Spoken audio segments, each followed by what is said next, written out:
Bueno, vamos a comenzar, chicos. Vamos a ver el tema 12, buffers fisiológicos.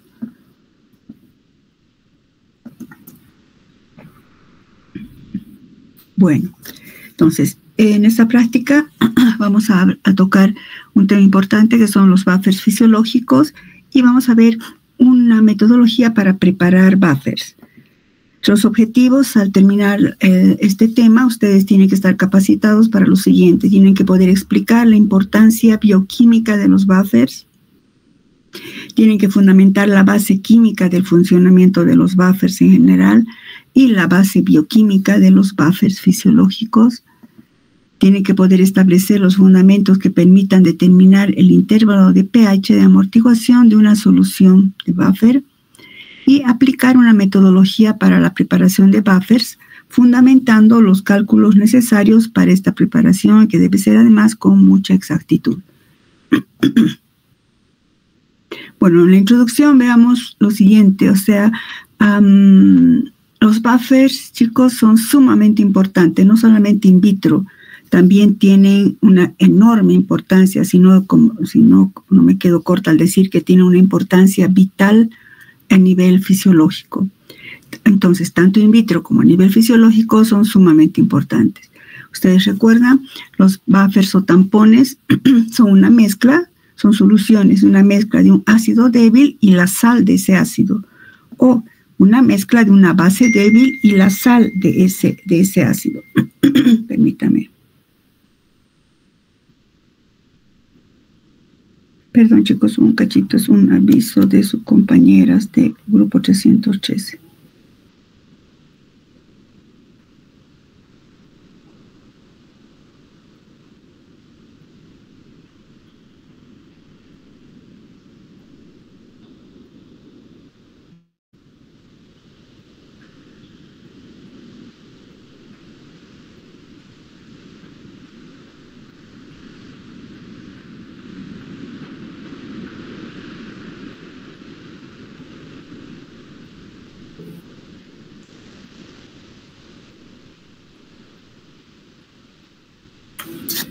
Ya. Entonces les decía, disculpen, estoy respondiendo a sus compañeros del 313. Bueno, son una mezcla, entonces un buffer es una mezcla de un ácido y la sal de ese ácido, que en esencia sería el ácido y la base conjugada, ¿verdad? Su objetivo es evitar cambios bruscos de pH. De esa manera se mantienen los valores de pH, por ejemplo, de una solución o a nivel fisiológico, se mantiene en rangos determinados. Entonces, hemos dicho que hay importancia desde el punto de vista fisiológico. Veamos los buffers fisiológicos que nos importan en el campo de bioquímica. Pues todo ser vivo, todo organismo vivo, tiene un aspecto fundamental de su fisiología y es la homeostasis. La homeostasis es la capacidad que está presente en los seres vivos de mantener situaciones en equilibrio dinámico favorable. Esto está hablando de modo general. Puede ser a nivel ácido o puede ser a nivel, por ejemplo, de un metabolito determinado, ¿verdad? ¿Recuerdan cuando vimos carbohidratos? La homeostasis de la glucosa en sangre está entre 70 y 90. Entonces, por encima o por debajo, pues puede conllevar problemas y entonces se mantiene, hay sistemas hormonales, etcétera, que mantienen ese equilibrio dinámico favorable. En lo que nos toca en este tema, un aspecto importante de la homeostasis son los sistemas amortiguadores o buffers, que van a equilibrar la presencia de las sustancias ácidas o básicas a nivel fisiológico y que mantienen, por tanto, el pH dentro de límites fisiológicos compatibles con la vida. En los humanos, los valores de pH compatibles con la vida y con el mantenimiento de sus funciones vitales están, recuerdan, desde el capítulo 1 vamos hablando de eso, el intervalo de pH fisiológico entre 6,8 y 7,8. ¿Esto por qué? Porque, por ejemplo, el pH sanguíneo es diferente al pH de la orina, es pH diferente del intestino delgado, pH diferente en el estómago. Entonces se considera este intervalo relativamente amplio, aunque si se fijan es solo un punto, pero dada la importancia del pH se considera amplio. En cambio, a nivel sanguíneo, existe un estrecho margen entre el intervalo está entre 7.35 y 7.45, es decir, 0.1. Entonces, esto que nos está indicando que es sumamente importante mantener un pH de 7 aproximadamente, y por ahí va a nivel de la sangre, para garantizar las funciones vitales. Por este motivo, los tampones fisiológicos se dice que son la primera línea de defensa frente a cambios de pH que ocurren en los líquidos corporales. Entre los pHs fisiológicos destacan estos: el tampón fosfato, el tampón bicarbonato y el tampón hemoglobina. Vamos a hablar sobre sus fundamentos. Empecemos con el tampón hemoglobina. Hemos visto en teoría, ¿recuerdan la hemoglobina? La hemoglobina es una proteína tetramérica, es decir, que está formada por 4 subunidades proteicas, ¿recuerdan? Cada subunidad proteica o cada proteína o cada cadena proteica tiene un grupo hemo. Cada grupo hemo, ¿recuerdan? A nivel del hierro, capta una molécula de oxígeno. Pero ese oxígeno, recuerdan, está estabilizado por un aminoácido especial que es la histidina. La histidina es un aminoácido básico que tiene la particularidad de captar y ceder protones. Escriban aquí. El efecto buffer, el fundamento de la hemoglobina como buffer se sustenta, entre otros aspectos, por la presencia de la histidina proximal. Hay otra distal, si ustedes recuerdan, la histidina proximal, que se encuentra estabilizando al oxígeno en el grupo hemo. Se encuentra estabilizando al oxígeno en el grupo hemo. Entonces, hemos recordado su estructura para entender mejor. Y recuerdan que, como quiera que es una proteína tetramérica, puede tener cambios conformacionales, RT. Bueno, vamos a tocar un poco eso. La hemoglobina, entonces, es un tampón fisiológico muy eficiente. ¿Y por qué es un tampón fisiológico? Debido al cambio en sus valores de pK, subrayen eso, que experimenta al pasar de la hemoglobina oxigenada a la hemoglobina desoxigenada. Entonces, los cambios de pK, repito, al pasar de la hemoglobina oxigenada, que está con oxígeno, y desoxigenada, cuando ha cedido el oxígeno, esos cambios de pK, y eso es debido a la histidina, es que pueden actuar como tampón. Y no solo eso, también por la gran abundancia de la hemoglobina, más o menos el 15% de todo el volumen sanguíneo es hemoglobina. Si decimos cambios de pK, ¿cuáles son esos valores de pK? La oxihemoglobina tiene un pK de 7.16 y la desoxihemoglobina de 7.71, sus pKs. Ustedes recuerdan química, cuanto más bajo es el valor de pK, el ácido es más fuerte. Por eso la oxihemoglobina es un ácido más fuerte que la desoxihemoglobina. Y entonces van a actuar oxihemoglobina, desoxihemoglobina, ácido, base. Parece un buffer, ¿verdad? No parece, es un buffer. Así, la hemoglobina oxigenada, ¿recuerdan? Cuando ha captado todo el oxígeno en sus grupos hemo, tiende a estar disociada. Es decir, tiende a donar protones. ¿Qué protones? Algunos cuantos, pero sobre todo de la histidina, recalco eso. Tiende a donar protones y por eso su pK es 7.16. En cambio, es decir, debido a su tendencia de donar protones, se dice que está mucho más disociada. En cambio, la hemoglobina desoxigenada, fíjense la flechita, va hacia la izquierda. Es decir, que está poco o muy poco disociada, es decir, que no actúa como ácido, actuaría más como tendiendo a captar protones. Aquí cede protones, aquí capta protones. Esta propiedad de la hemoglobina de cambiar de su valor de pK de 7.16 como ácido a 7.71 como base, pues le permite actuar como tampón. Y no solo eso, recuerdan el efecto Bohr, le permite transportar oxígeno, anhídrido carbónico desde los tejidos hasta los pulmones. Debido a su estructura cuaternaria, recuerdan, la hemoglobina puede encontrarse en dos estados conformacionales extremos, la conformación R y la conformación T. En la conformación R, entonces, ¿qué vemos? La hemoglobina oxigenada, que tiene una tendencia a donar protones con su pK correspondiente bajo, y la conformación tensionada, que tiende a captar más bien protones. Entonces, la hemoglobina oxigenada, La forma R, podríamos decir, es más ácido que la forma T. Y nuevamente, para que no sea tan abstracto, ¿de qué está formado un buffer? Un ácido y una base. Esa base conjugada es de una sal, ¿verdad? Cuando hacemos in vitro, pero esto es fisiológico.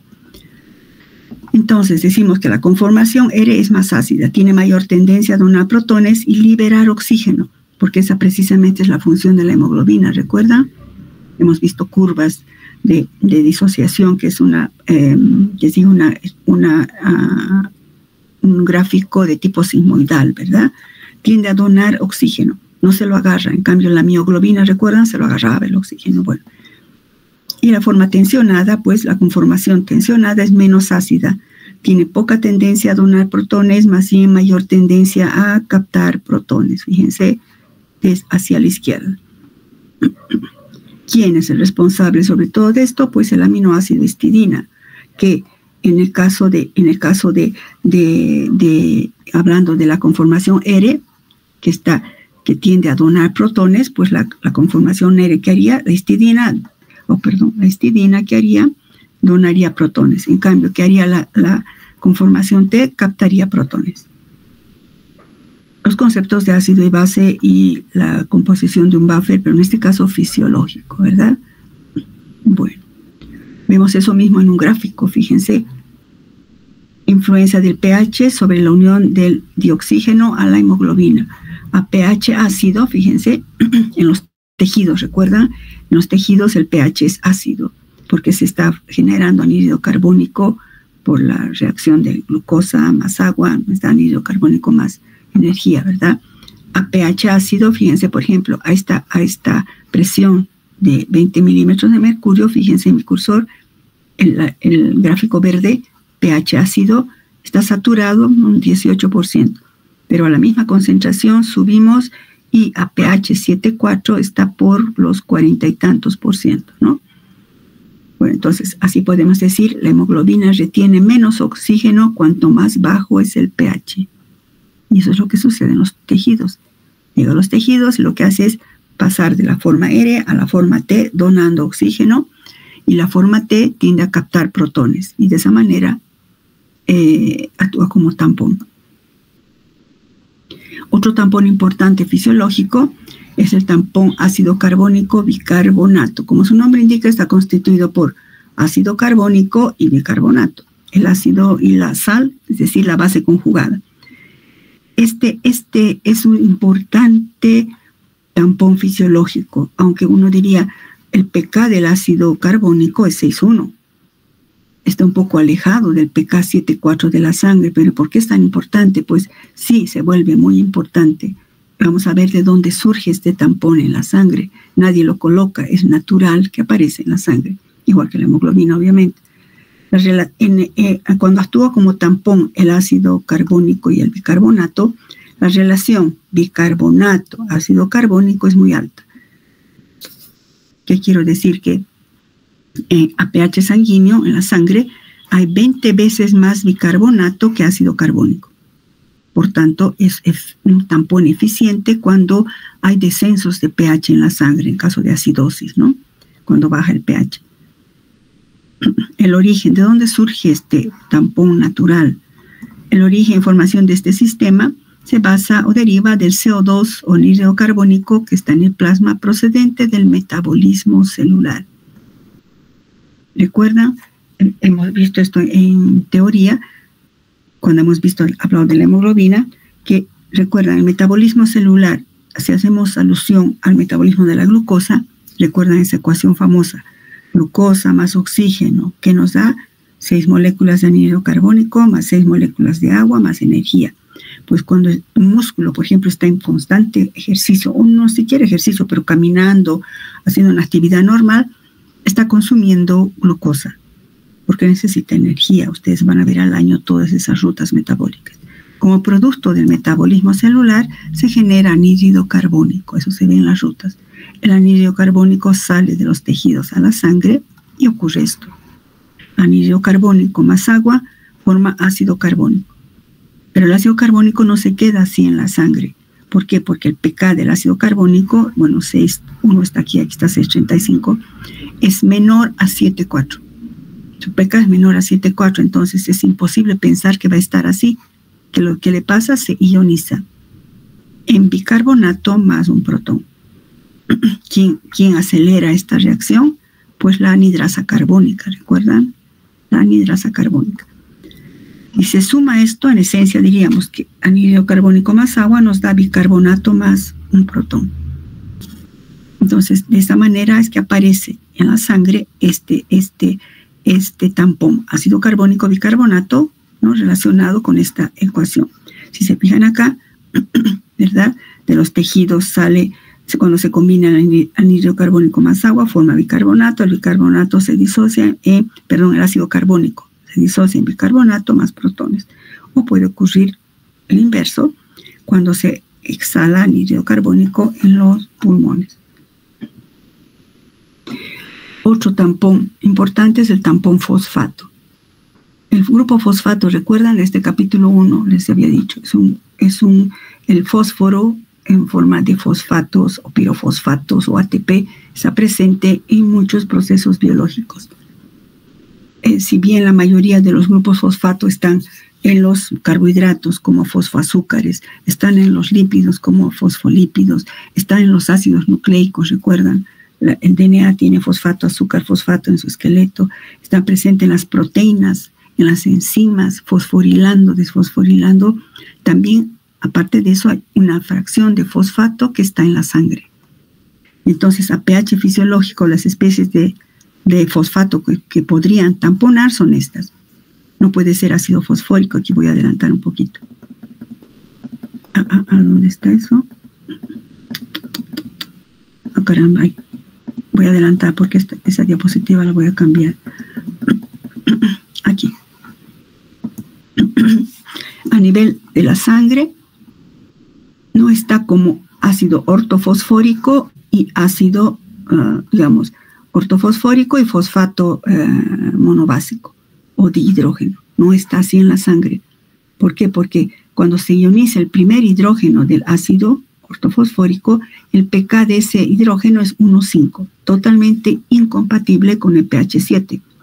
Pero si consideramos la segunda ionización, en este caso, fosfato de hidrógeno, pierde un hidrógeno y se transforma en fosfato monohidrógeno, el pK de ese hidrógeno es 6,8. Y por eso esta es la forma que aparece como tampón. Esta forma. Fosfato de hidrógeno y fosfato monohidrógeno. Para no hacer tanto, voy a volver donde estábamos. Entonces, por esa razón, a pH fisiológico, estas especies son las que tienen capacidad de tamponar. El valor del pK del ácido, recuerdan, vamos a repasar eso, el valor del pH que da un buffer está en función del pK del ácido. Entonces, el valor de pK del ácido de hidrógeno es 6,8. Entonces, sí es compatible, ¿no?, con la sangre, ¿no?, con el pH fisiológico en la sangre. Y la concentración de la base conjugada, que sería el fosfato monohidrógeno, es 4 veces superior a la del ácido. Por esa razón, nuevamente, igual que el grupo fosfato, es muy eficaz para amortiguar ácidos, sobre todo intracelularmente.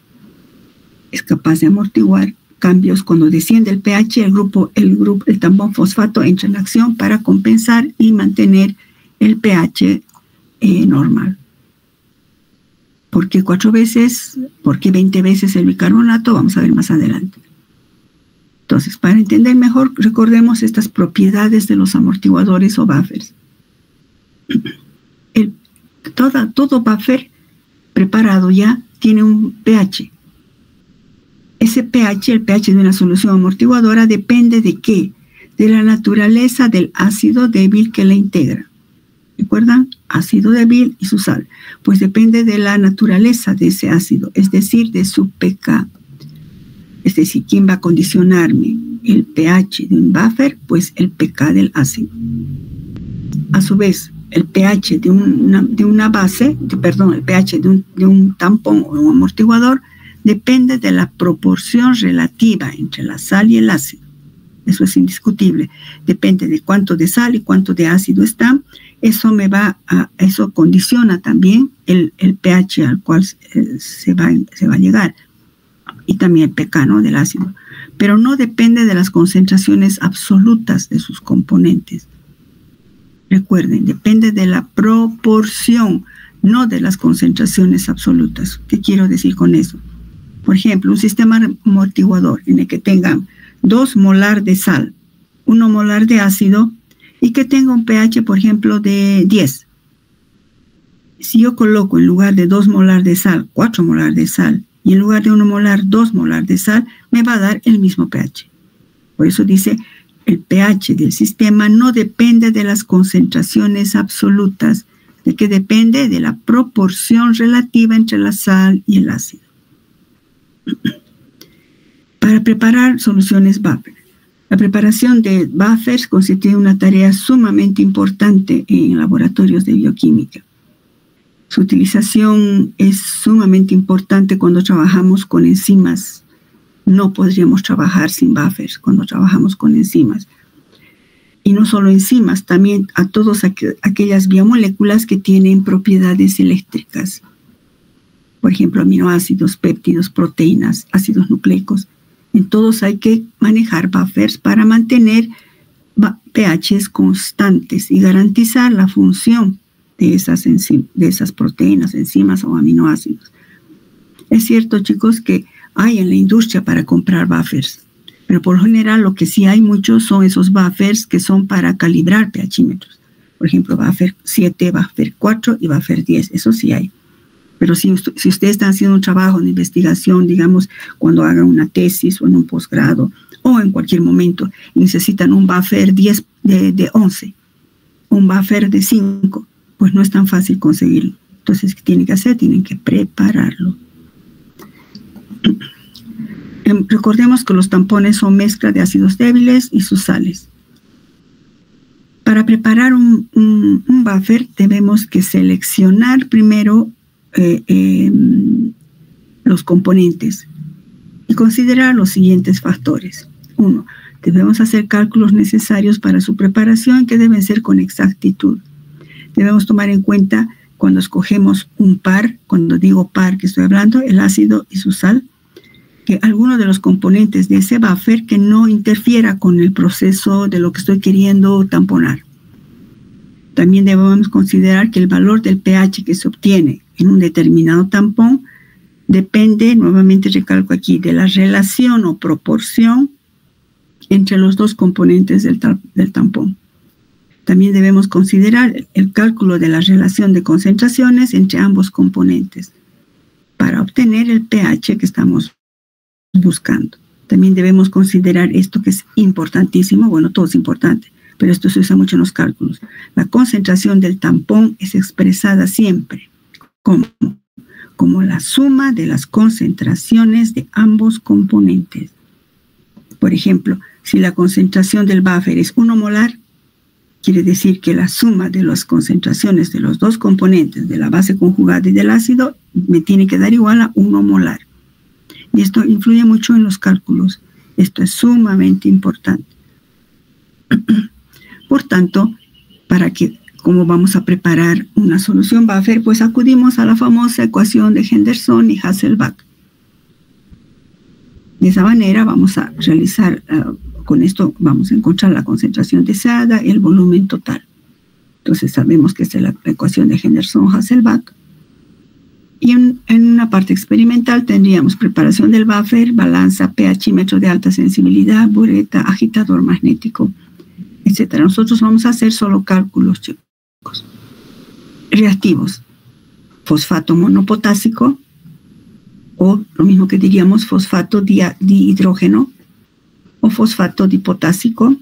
Este sería el ácido porque tiene 2 hidrógenos y este sería la sal o la base conjugada, ¿verdad? Bueno, vamos a hacer ejercicios, cálculos, etc. Veamos algunos ejercicios relacionados.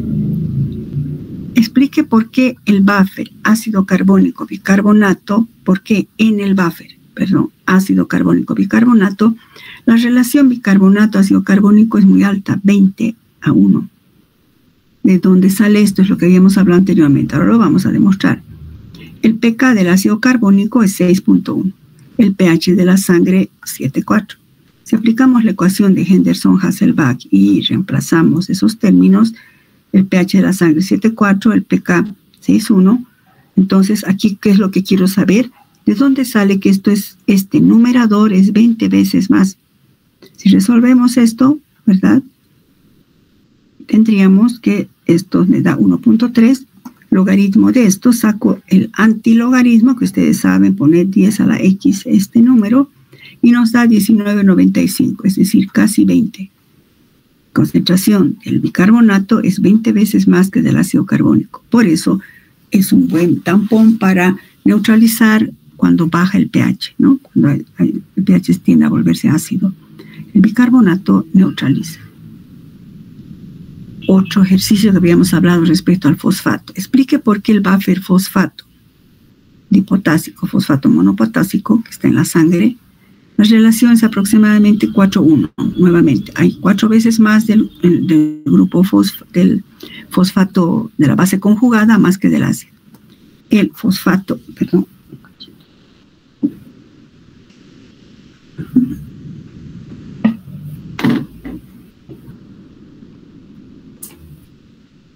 Detecto la batería.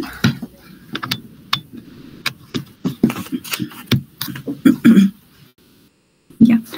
Entonces, el pK el pK del fosfato de hidrógeno es 6.8, el pH de la sangre, y aplicamos lo mismo. En la ecuación de Henderson-Hasselbalch, reemplazamos pH de la sangre, pK del componente ácido, y resolvemos lo mismo. El antilogaritmo de 0.6 es 3.98, casi 4. Y sale que esta concentración es más alta, la de la base conjugada respecto al ácido. Esto ocurre a nivel sanguíneo. Y por eso, repito, el buffer fosfato neutraliza muy bien los descensos de pH. Bueno, esto hemos hablado, ¿no?, del grupo fosfato. Algunos ejercicios más. Calcular el pH de la solución que resulta al mezclar dos soluciones acuosas que contienen respectivamente 2 moles de ácido acético y 6 moles de acetato de sodio. A ver, en este caso cambia un poquito el ejercicio. Si digamos yo coloco en una solución 2 moles de ácido acético, es decir, estoy haciendo un buffer, ácido acético, acetato de sodio. Pongo 2 moles de ácido acético y 6 moles de la sal. ¿Cuál sería el valor de pH que voy a obtener? Me fijo cuál es el que lleva la batuta, el ácido. El pK del ácido es 4.75, del ácido acético. Y aplico la ecuación de Henderson-Hasselbalch y voy reemplazando aquí. En este caso mi incógnita es el pH. pH es mi incógnita, el pK del ácido es 4.75 y las concentraciones relativas las tengo. 6 moles del acetato y 2 moles del ácido. Resolvemos esto tan simple como logaritmo de 3 es 0.478 y me da un pH de 5.22. Entonces, fíjense que podemos ir por el otro camino y calcular el pH. Podríamos hacer variantes, ¿verdad? Si en lugar de 2 le ponemos 1 o ha pasado algo, un accidente y le ha aumentado más ácido y quiero saber qué pH me va a dar, pues acudimos a la ecuación de Henderson-Hasselbalch. En el cuestionario correspondiente a esto voy a darles algunos otros ejercicios. Ahora vamos a ver cómo se prepara un buffer, que es uno de los objetivos importantes de este tema. Y les digo, preparar 1 litro de buffer, pH 7, concentración 1 molar. Necesitamos por algún motivo tamponar una reacción que no queremos que cambie de pH más o menos entre 7.2, 7.5, no quiero que cambie. Y vamos a ir añadiendo un ácido o una base, no sé, y quiero que tenga esta concentración para que me resista lo que voy a añadir, ácido o base. No tengo más datos. Preparar 1 litro de un buffer que tenga este pH. ¿Qué debemos hacerlo primero? Pues debemos escoger un ácido que tenga un pK próximo al pH que queremos obtener. Pues para eso revisamos literatura, chicos, todas las mezclas de ácidos y sus bases conjugadas, y haciendo esa revisión el buffer fosfato monopotásico, fosfato dipotásico, recuerdan, hidrógeno, monohidrógeno, sí sería el elegido porque el pK del ácido monopotásico es 7,2. Me parece, no voy a encontrar nunca igualito, ¿no? Pero se parece al pH que estoy buscando. Aquí uno podría usar ácido acético acetato de sodio porque el pK del ácido acético hemos visto que era, no me acuerdo, 4 no sé cuánto, pues no me sirve. No es usar cualquier mezcla. Repito, depende, debo escoger una mezcla en la que el pK del ácido sea próximo al pH que deseo obtener. Entonces tenemos datos. Volumen 1 litro, me piden, concentración 1 molar, y el pK del ácido del par que he escogido es del ácido 7,2, pH que me piden 7. Entonces tenemos, primero establezcamos claramente que el ácido es el fosfato monopotásico y la base conjugada es el fosfato dipotásico. Y sus pesos moleculares más le ponemos. Aplicamos la ecuación de Henderson-Hasselbalch. En este caso, ¿cuál es mi incógnita? Yo sé que este par voy a usar, pero no sé cuánto de esto le voy a poner ni cuánto de esto. Entonces mi incógnita está acá. El pH que me piden, ¿cuánto es? 7. El pK del ácido que hemos escogido, ¿cuánto es? Pues es 7,2. Resolviendo esto me da menos 0,2. Sacamos el antilogaritmo y me da 0,631. Hasta aquí ya sé que la relación o la proporción entre la base y el ácido es 0,631. Pero no sé cuánto de esto ni cuánto de esto. Para que al final me dé esto, pues, pero no sé, ¿no? Entonces, ese es nuestro objetivo, buscar cuánto vamos a poner de cada uno de estos en nuestra preparación. Aquí lo que podemos hacer es despejar, por ejemplo, la base, ¿no? Bueno, pero primero, antes de quedarnos parados, decimos, ¿de qué concentración tengo que preparar el buffer? Pues 1 molar. Recordemos que la concentración del buffer es igual a la suma de las concentraciones de los dos componentes. Yo sé que la concentración de la base y el ácido es 1 molar. Aquí puedo despejar la concentración de la base, ¿verdad? Sube a multiplicar y tengo que la concentración de la base es 0,631 veces la concentración del ácido. Bueno, eso ahorita mucho no me sirve, pero sí lo puedo reemplazar acá. Reemplazamos acá y tenemos factor común. Sumamos esto, aquí asumimos que este es un valor de 1 y tenemos 1.631 igual a 1 molar. Pues ahora puedo despejar esta concentración del ácido y me da que la concentración tiene que ser 0,613 molar o moles litro. Ya sé esto. ¿Cuánto voy a colocar de esto? 0,613 molar litro. No sé este otro, pero aquí tengo esta ecuación. A partir de esta ecuación, ¿qué hago? Si la concentración del ácido es 0.613 moles litro, reemplazamos acá. Y me da que la concentración de la base que tengo que usar es 0,387. Entonces ya tenemos concentración del ácido 0,613 molar litro, concentración de la base 0,387 moles litro. Esto lo tengo que transformar en gramos. Para eso usamos el peso molecular. Peso molecular por número de moles, que es lo mismo que usar esta regla de 3. Y transformamos y ahora necesito 83.42 gramos de fosfato monopotásico. Y lo mismo aplicando para la base, 67.41 gramos. Recuerden que todo está calculado por la molaridad para 1 litro. ¿Qué hago con esto? Pues voy a pesar 83.42 gramos de la sal, del ácido, de este ácido que es sólido, el ácido monopotásico. Peso esa cantidad, disuelvo en unos 100 mililitros y luego le añado lo que hemos calculado del fosfato dipotásico. Y lo enraso hasta 1000. Si estoy preparando un buffer es alta exactitud. Esto debo pesar en balanza analítica.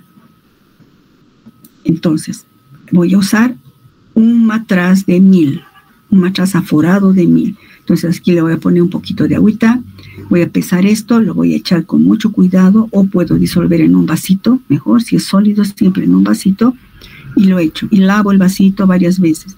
Luego añado esto también en un vasito y voy añadiendo, ya son estrategias, ¿verdad? Siempre arrastrando, lavando y arrastrando.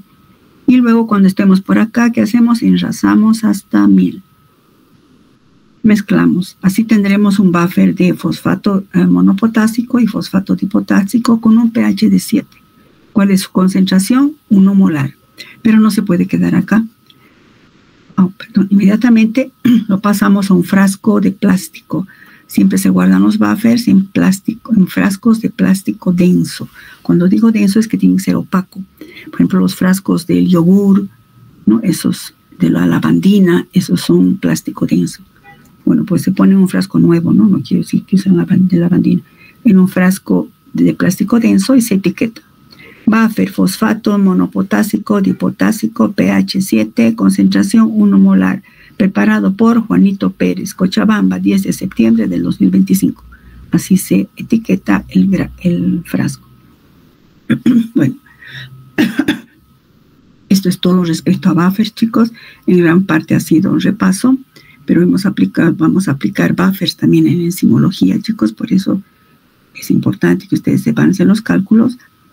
Y bueno, el cuestionario va a formar parte del cuestionario general que les doy siempre después de que acabemos el módulo. Este último módulo es cálculos importantes, buffers, enzimas 1 y enzimas 2, que entra al examen que ahora hemos fijado para el 6 de octubre. Bueno, eso sería todo, chicos. Si hay alguna pregunta. Igual si no hay ahora, pues siempre puede haber preguntas después. No olviden que calcular es una clave para nosotros. No nos volvemos dependientes, debemos saber calcular.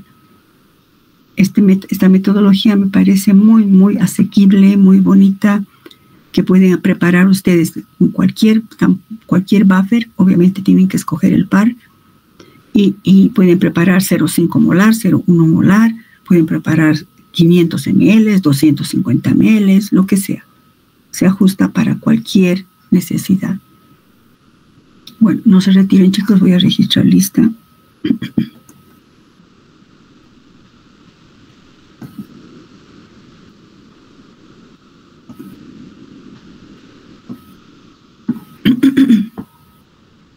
Ya. Bueno, aquí están. Voy a anotar aquí, fíjense si están todos.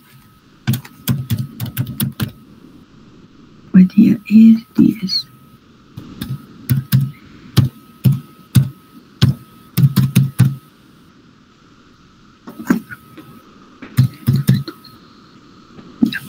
Bueno, asumo que están todos, han revisado. Bueno, quedamos ahí, chicos, entonces. Nuestro examen es a mediodía. Espero